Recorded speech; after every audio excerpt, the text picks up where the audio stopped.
U.S. Surgeon General has said social media might be hazardous to children and adolescents. अगर आप समाज से अलग थलग महसूस करते हैं और सोशल मीडिया प्लेटफॉर्म पर ज्यादा समय बिताते हैं तो एक नए शोध के अनुसार स्थिति और बिगड़ भी सकती है इससे। मोबाइल एडिक्शन की वजह से लोग डिप्रेशन, एंजाइटी और अकेलेपन जैसी साइकोलॉजिकल उड्ने बित्तिकै तपाईले सबैभन्दा पहिले के हेर्नुभयो? आफ्नो परिवार कि आफ्नो मोबाइल? एकछिनका लागि सोच्नुहोस्। हामी मध्ये धेरैजसो मानिसहरूको दिन एउटा स्क्रिनबाट सुरु हुन्छ र अर्को स्क्रिनमै अन्त्य हुन्छ। Just an notification, just an reel, just an short video. यही सोचेर हामी सोसियल मिडिया खोल्छौँ, तर 5 मिनेटका लागि खोलेको एप कहिलेकाहीँ 2 घण्टा बितिसकेको हुन्छ। The question is, are you using social media or is social media using us? Social मिडियाको उद्देश्य मानिसलाई जोड्नु थियो।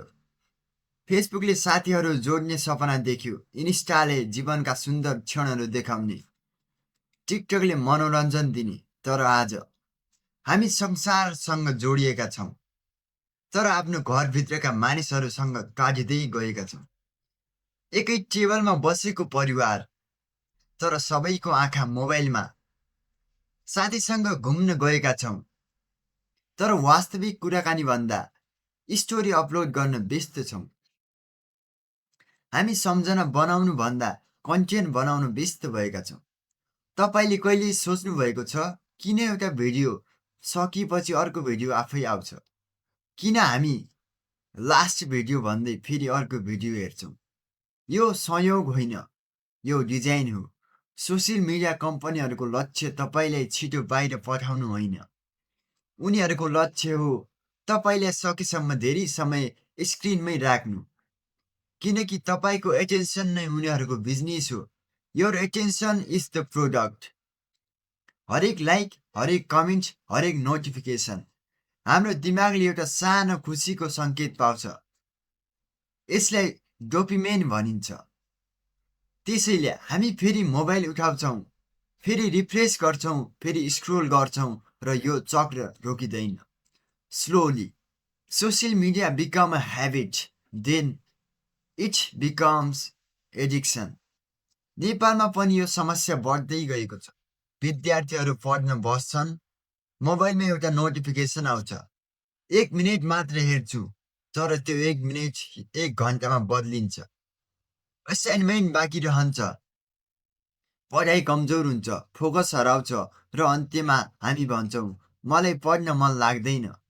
सायद समस्या पढाइ होइन, समस्या ध्यान चोर्ने बानी हो।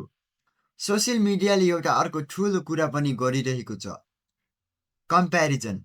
हामी अरूको हाइलाइट रिल हेरेर आफ्नो रियल लाइफसँग तुलना गर्छौँ। अरू विदेश पुगेको देख्छौँ, अरूले नयाँ बाइक किनेको देख्छौँ, अरूको सक्सेस देख्छौँ, तर उनीहरूको सङ्घर्ष कहिले देख्दैनौँ। यही कारणले धेरै मानिस आफूलाई असफल ठान्न थाल्छन्। तर सत्य के हो भने सोसियल मिडियामा देखिने सबै कुरा रियालिटी हुँदैन। एल्गोरिदम यो एउटा यस्तो शब्द हो जसले तपाईको हरेक क्लिप सम्झिन्छ। तपाई कुन भिडियो कति समय हेर्नुहुन्छ, कुन पोस्टमा रोकिनुहुन्छ, कुन कुरा मन पराउनुहुन्छ, सबै कुरा, र त्यसपछि त्यसैसँग मिल्ने सामग्री फेरि देखाइन्छ।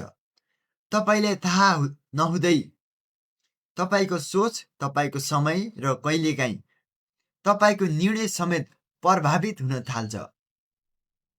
तर के सोसियल मिडिया साँच्चै खराब हो? उत्तर हो होइन।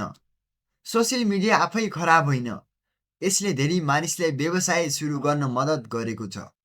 विद्यार्थीलाई नयाँ सिप सिकाएको छ, साना व्यवसायलाई ग्राहक भेटाएको छ। नेपालका धेरै युवाले यही माध्यमबाट आफ्नो करियर बनेका छन्। त्यसैले समस्या टेक्नोलोजी होइन, समस्या टेक्नोलोजीलाई कसरी प्रयोग गर्छौं भन्ने हो।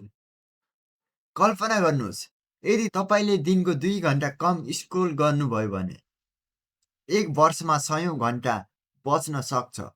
त्यही समय नयाँ सिप सिक्न, पुस्तक पढ्न, परिवारसँग बस्न वा आफ्नो सपना पूरा गर्न प्रयोग गर्न सकिन्छ।